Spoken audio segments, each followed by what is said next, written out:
Poverty in Africa is a serious problem, meaning many people don't have enough to meet their basic needs. This includes things like food, water, shelter, and healthcare. Even though Africa has a lot of natural resources, many African countries are near the bottom when it comes to economic activity, like income per person. This makes it hard for these countries to develop and provide for their people. One way to measure how well a country is doing is by looking at its GDP per capita, which is the total value of goods and services produced in a country divided by its population.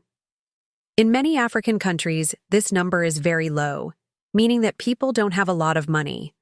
For example, in many nations, GDP per capita is less than $5,200 per year, with most people living on much less. This makes it difficult for people to afford basic necessities and improve their lives. There are many reasons why poverty is so widespread in Africa.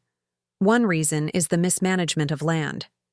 Even though there's a lot of land that could be farmed, it's often owned by tribes or private individuals, making it difficult for ordinary people to own land and grow their own food.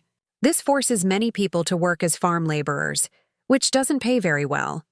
Another reason is the spread of diseases like AIDS, malaria, and Ebola. These diseases can spread quickly because of a lack of education and proper medical care. When people get sick, they can't work, which reduces food production and makes poverty even worse. The average life expectancy decreases and the number of orphans increases. Unfair trade structures also contribute to poverty in Africa. Rich countries often protect their own farmers by putting high taxes on imported goods and giving money to their own farmers. This makes it difficult for African farmers to compete, which slows down the development of agriculture in Africa. However, there are also efforts to fight poverty in Africa.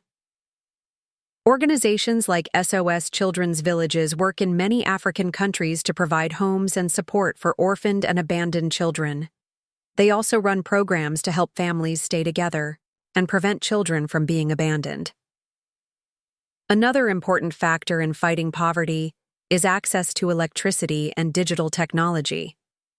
Many people in Africa don't have access to electricity, which makes it difficult to power businesses, schools, and hospitals. By expanding access to electricity and internet, it can create jobs and reduce poverty. For example, the construction of the Ghana-Burkina Faso interconnector reduced the cost of electricity supply to Burkina Faso and increased Ghana's electricity export capacity.